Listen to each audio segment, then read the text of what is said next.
به نام خدا. یکی از مواردی که به وفور در جامعه ایرانی شاهد اون هستیم نگارش قراردادها توسط طرفین قرارداد در منزل، محل کار، پارک یا کافی شاپ ها هستیم، بدون اینکه این طرفین یا حتی یکی از اونها دانش حقوقی در تنظیم قرارداد رو داشته باشه.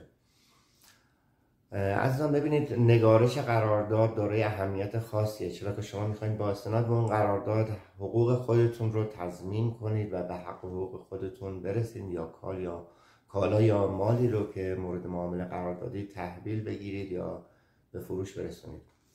به هر حال باید مواردی در قرارداد مورد توجه قرار گرفته و با توجه به اینکه بگید فرصت کافی نداشتین و قرارداد رو همینطور برای یک برگه عادی تنظیم کنید، یا اینی که بگین من هزینه پرداخت نگارش قرارداد به وکیل نداشتم و خودم اقدام کردم، این تضمین نمیکنه که شما به اون حقوقی که در قرارداد به اون متعهد شدید یا طرف مقابل تعهد به ایفای اون کرده رو برسید.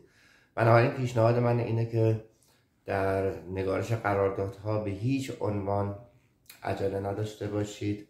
طرف مقابلتون خیلی مهمه، اعتبار اون شخص رو مورد توجه قرار بدید و بشناسید. به هیچ عنوان با اشخاصی که آشنایی ندارید به راحتی تنظیم قرارداد نکنید. اهلیت وی مورد توجه قرار بگیره. اگر از طرف شرکتی هست، اختیارات وی مورد توجه قرار بگیره. کالا یا مالی رو که میخواهید مورد معامله قرار بدید ببینید که وجود داره در هنگام تنظیم قرارداد یا خیر. یکی از موارد ابطال قرارداد اینه که به هنگام نگارش قرارداد اون کالا یا مال وجود نداشته. تعهدی که طرف مقابل انجام میده شما باید مطمئن بشید که این اقتدار و توانایی برای انجام تعهد رو داره یا خیر، و نهایتاً در رد و بدل‌های مالی خیلی دقت کنید که ابهام یا پیچیدگی در پرداخت‌ها یا دریافت‌های مبلغ معامله نداشته باشید. شهودی که پای قرارداد شما رو به عنوان شاهد امضا می‌کنند باید از مفاد قرارداد و متن و زمان اون آگاهی کامل داشته باشند، چرا که در غیر این صورت و ارجاع به مرجع قضایی یا داور حتی اون شهود هم مورد بازخواست قرار میگیرن و امکان داره طرف مقابل علیه اونها اقدام قضایی انجام بده.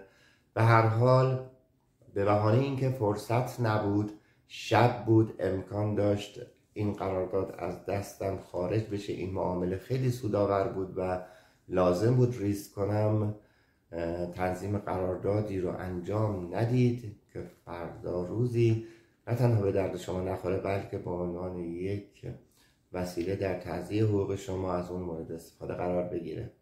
موفق باشید.